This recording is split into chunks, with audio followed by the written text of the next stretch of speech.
Friends, Radhe Radhe. आप सब लोग कैसे हैं? कल हमने शुरू किया था पलंबा सुरोद्धार एवं वेणु गीत। आज हम उसको पूरा करेंगे।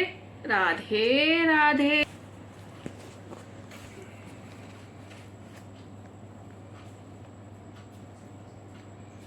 धरती पर नंगे पांव चलने में कन्हैया को कष्ट होता होगा। नहीं, गिरिराज कन्हैया के लिए माखन से कोमल हुए हैं। कन्हैया के चरण स्पर्श से गिरिराज की कठोरता चली जाती है। गिरिराज सर्वश्रेष्ठ हरिदास है, गायों को घास देता है। गिरिराज कन्हैया के साथ उसकी प्रिय गायों की भी सेवा करता है, अतः वह कन्हैया को प्रिय है। ठाकुर जी की सेवा करने वाला वैष्णव है, किंतु गायों की, गरीबों की सेवा करने वाला तो महावैष्णव है। परमात्मा के चरण स्पर्श से गिरिराज को रोमांच हो आता है, सो कहीं कहीं पर गड्ढे बन जाते हैं, किंतु उन्हें पाट देने का उपाय कन्हैया के पास है। वह बांसुरी बजाने लगता है तो गिरिराज आनंद से फूलने लगते हैं और गड्ढे पट जाते हैं। अरे सखी, कन्हैया तो कदम के वृक्ष पर चढ़कर वहां से गायों को पुकार रहा है। वंशी में से गायों का नाम लेकर पुकार रहा है, गंगा, गोदावरी और यमुना आदि। गाय आनंद से दौड़ने लगी हैं। देख तो, गाय उस वृक्ष को घेरकर आनंद ध्वनि कर रही हैं, मेरे लाला को निहार रही हैं। कैसा मनोहर दृश्य है। एक अपनी बात भी मैं बता दूं, यहाँ से लाला को निहार रही हूँ तब मुझे लगता है मानो मैं भी पागल होकर लाला से मिलने के लिए दौड़ रही हूँ। जब लोक लज्जा का ख्याल आता है तब रास्ते में रुककर सोचती हूँ, हाय मैं कहाँ से कहाँ दौड़ आई। ये गोपियाँ स्त्री और पुरुष का भेद भूल जाएंगी, तब उन्हें रासलीला में प्रवेश मिलेगा। अब लोक लज्जा का देहाध्यास का क्षीण भान है। देहाध्यास मिट जाने पर रासलीला में प्रविष्ट हो जाएगी। देहाध्यास के नष्ट होने पर गोपी भाव प्राप्त होता है। जब श्री कृष्ण गायों को बुलाते हैं उस समय नदियों को भ्रांति हो रही है कि उन्हीं को बुलाया जा रहा है। वह बेचारी स्वयं तो जा नहीं सकती, सो तरंग रूपी हाथों में कमल पुष्प लेकर वेणुनाद की दिशा में फेंककर भगवान का अभिवादन करती हैं। जड़ चेतन सभी वंशी नाद से मोहित हैं। मुरली की मधुर ध्वनि से आज समस्त सृष्टि आनंद मगन हो गई है। शाम के उस मधुर वंशी के सितम की बातें तो क्या कहें। नाद और नाम ब्रह्म का ऐक्य होने पर रासलीला होती है। वेणु गीत नाद ब्रह्म की उपासना है। वन में हो रहा वेणुनाद में घर में रहते हुए भी सुन सकती थी। ईश्वर तो रोज रोज वंशी बजाकर जीव को अपनी ओर बुलाते रहते हैं, किंतु यह बधिर जीव सुनता ही नहीं है। वृंदावन की बातें और कृष्ण की कथा करते करते गोपियां अनायास समाधिस्थ हो गईं। कृष्ण कीड़ाओं के वर्णन करती हुई गोपियां श्री कृष्ण में हो गईं। उनके हृदय में लीलाओं की स्फुरण होती रहती है। उन्हें ध्यान धारणा आदि की जरूरत ही नहीं थी। योगी जन नाक पकड़कर प्राणायाम करके ब्रह्म दर्शन करने का प्रयत्न करते हैं, फिर भी वह सफल नहीं होते, किंतु वही ब्रह्म दर्शन गोपियों को अनायास हो जाता है। गोपियां योगियों से भी श्रेष्ठ हैं। सभी इंद्रियों को भक्ति रस का दान करती हुई गोपियां श्री कृष्ण में तन्मय हो गईं। गोपियों की समाधि दिव्य है।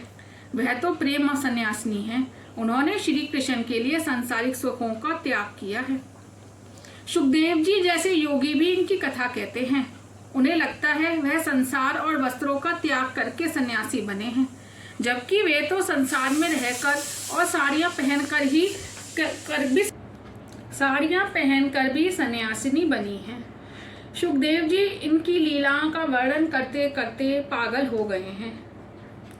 ज्ञान और भक्ति बढ़ाओगे तो रासलीला में प्रवेश मिलेगा। ज्ञान और भक्ति बढ़ाने से क्या, ब्रजवासी गोवर्धन पर्वत पर गए थे। तुम भी वर्ष में 1 महीने की छुट्टी लेकर पवित्र तीर्थ में वास करो। प्रवृत्ति को कम करके निवृत्ति लो। 11 महीने नौकरी धंधा किया, अब 1 मास ताप्ती नर्मदा जैसी किसी भी पवित्र नदी के किनारे बसकर जप ध्यान कीर्तन करो। हर बरस में 1 महीना ठाकुर जी के लिए निवृत्त होकर तीर्थवास करो। सारा वर्ष घर में ही रहना अच्छा नहीं है। गृहस्थ का घर भोग भूमि है, वहाँ छोटे बड़े पाप हो ही जाते हैं। ममता विषमता लाती है और विषमता पाप। 1500 विष्णु सहस्त्र नाम का पाठ करने से एक विष्णु याग का फल मिलता है। पवित्र तीर्थों में बसकर वही पाठ करो। घर में तो भगवान के साथ साथ स्त्री, संतान, धन संपत्ति की भी पूजा होती रहती है, सो भक्ति पूर्णता सफल नहीं हो पाती। रासलीला भागवत का फल है। रासलीला में पुरुष और नारी का नहीं, पूर्ण पुरुषोत्तम और शुद्ध जीव का मिलन है। सभी इंद्रियों से भक्ति रस का पान करता हुआ जो जीव अपना स्त्रीत्व या पुरुषत्व भुला दे वही गोपी है। अपना पुरुषत्व या नारीत्व याद आता रहेगा तो गोपी भाव नहीं जागेगा। यदि देह भान शेष होगा तो काम नष्ट नहीं होगा। काम भुलाए जाने पर ही गोपी भाव। मार्ग के अनुसार अज्ञान के कारण उस भेद का आभास होता है जिसका नाश करना है।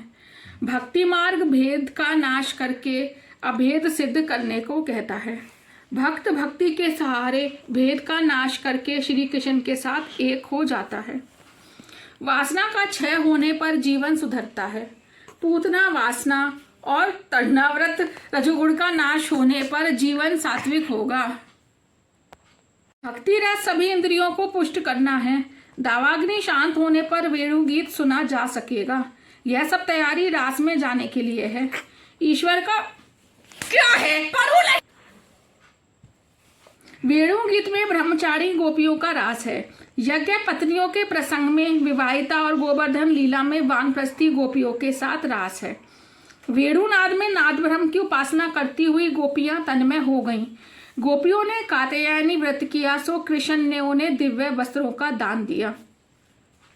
एक बार गौप बालकों को भूख लगी तो उन्होंने कन्हैया से बात की।